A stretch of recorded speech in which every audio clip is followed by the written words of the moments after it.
Yeah. So now we're looking at women on the home front. So we've looked at the idea of the home front, kind of rushed through it. I hope that made sense. Of course, you guys can ask questions in class. But what we're looking here is we're going to look at the war front, the social impact. First thing we're going to look at is women. Emmeline Pankhurst, she ordered her political and social union to disband their activities. She believed that the cause of war would catapult them into their position of importance. We have this idea of war work, and here we see an imagery of a woman here holding armament, holding a model of an airplane. And the idea is women, the hope was as men went away for war, women would fill that labor gap. Really kind of important here. Think about that ideal of domesticity, what makes a woman. What we see is women now we're going to see propaganda to encourage women into the factory. Here we see women successfully working on armaments. The sexual mores, I do want to point out the sexual mores as women were, more and more women were participating in the workforce. There was a quote unquote loosening of these sexual mores or sexual norms, and women were becoming more and more what they thought were masculine. That's where I had this term masculinization of women. And there was a kind of fear that with women in the workforce, are they going to be feminine any longer?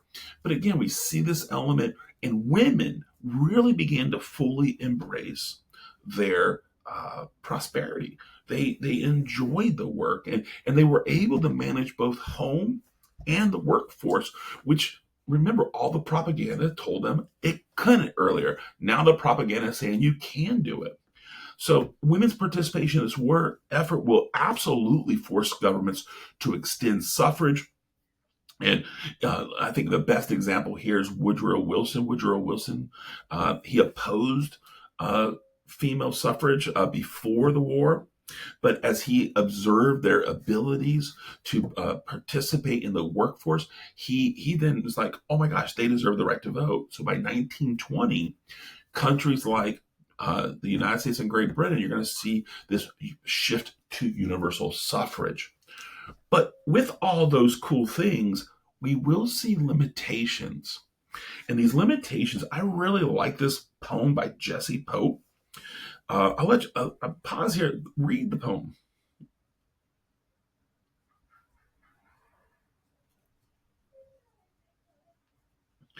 And I want to point out that last part. They're going to keep their end up till the khaki soldiers come marching back.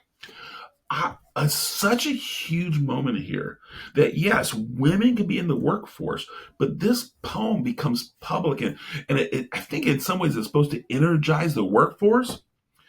But there's this idea that you women are worth it right now, but when those soldier boys come home, we need those jobs back. That's going to be one of the elements when we shift. How's that going to impact the feminist movement? So, really important element. Now, what we're going to see here is war as a social leveler. We see 3 points here very quickly. First, the aristocratic officers.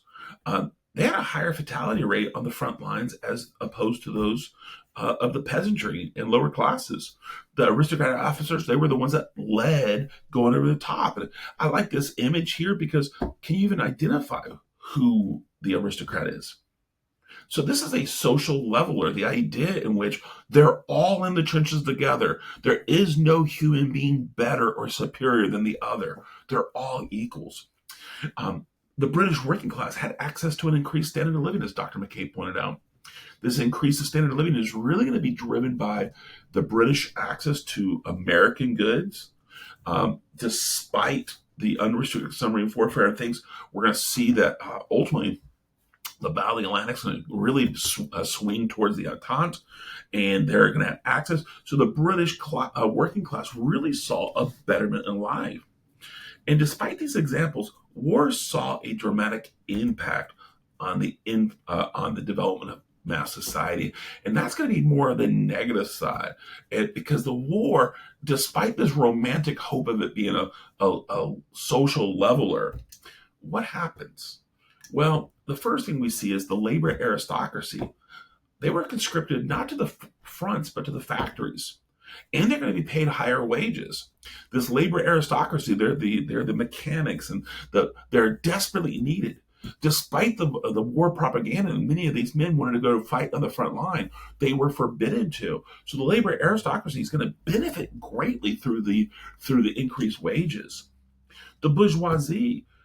What happens is with those smaller factories being closed down, the bourgeoisie is really going to expand their wealth. This is a significant shift of societal wealth from the middle class to the upper class. Significant element. So that industrial middle class is greatly going to shrink. Really a negative impact. This is a German political cartoon that really shows you here. Here is the bourgeoisie, fat, smoking a cigar. They're wealthy. They're preaching. They're distant. Here's the proletariat, or the cause of labor. Labor unions really increasing power, but also the labor aristocracy are really gaining significant power. Well, what's happening to that lower middle class? That lower middle class is being shrunk.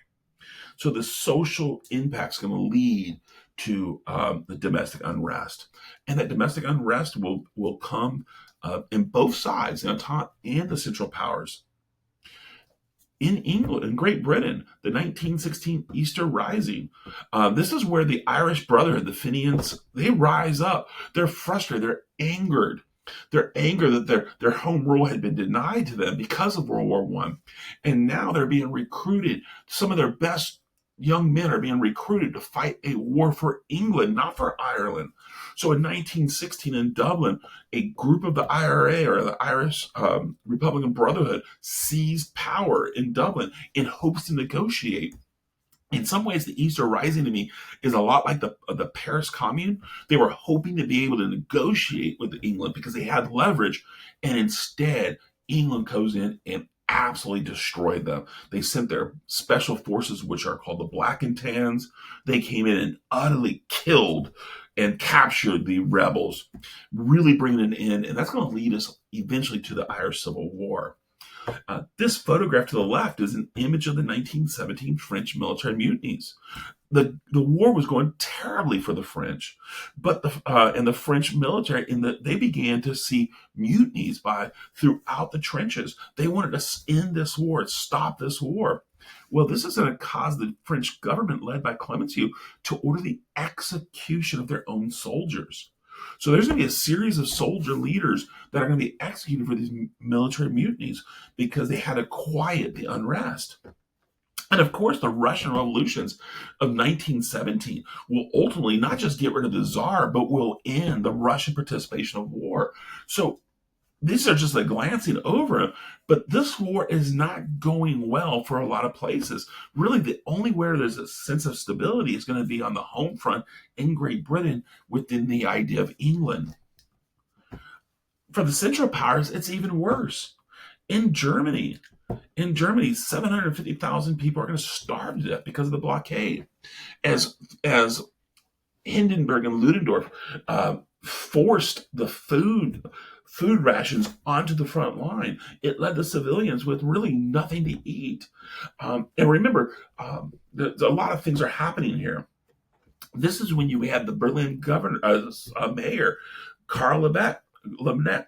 He is a radical socialist who is attempting to demonstrate through speeches that the government is lying to us. We're not winning this war. We're dying, not only on the battlefield, but on the home front.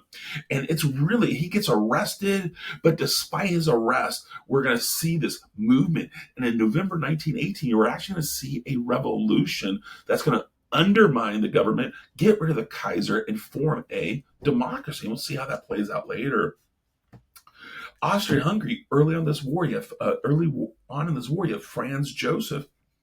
He died in 1916, really with Franz Ferdinand dead as well. There's no national leader. So Austria-Hungary becomes divided. And this is the minority rebellion, especially the Czechs. They begin to fight. And by 1918, Austria-Hungary no longer exists the way we know it. So here we see to the right this image. This is more Germany, but again, we just see this concept in which there's a sense of frustration, and on the Central Powers, they're going to see significantly more issues because by 1918 they're clearly losing this war. So as we conclude with this home front, I want to point out victorious countries like the United States and the UK, they have romanticized histories of the home front and the sacrifice of their citizenry. We see this image here of women, just this romantic image that women united behind the forefront. Defeated countries like Germany remembered the devastations of war, staining their war memories. By the end of the 1920s, you're going to see several people who deny the realism of the romantic elements of this war. The memories of the home run are really framed by the outcome. Not shockingly, the U.S. has a rosier view than Germany. I love these two images here. Here we see the war deaths of the Central Powers. Look at the number of war deaths from Germany and Austria-Hungary. No shocking. It's not shocking to realize as they're losing significant numbers of their soldiers, what is happening. But on the other side, the Entente powers, it's going to be more equally distributed. Look at in the United States, only 2% of the deaths were from the United States because we're in the war for so little time. The British Empire, only 16%. But look at that, Russia, 30% are dead of the casualties. Not shocking they're going to have those two revolutions. And in France, they make up 25% of the Entente deaths. No shock. It's not shocking that they're developing these war mutinies. So as we conclude here, that concept of the home front had different impact in these different countries, and we have to be able to place it in that context.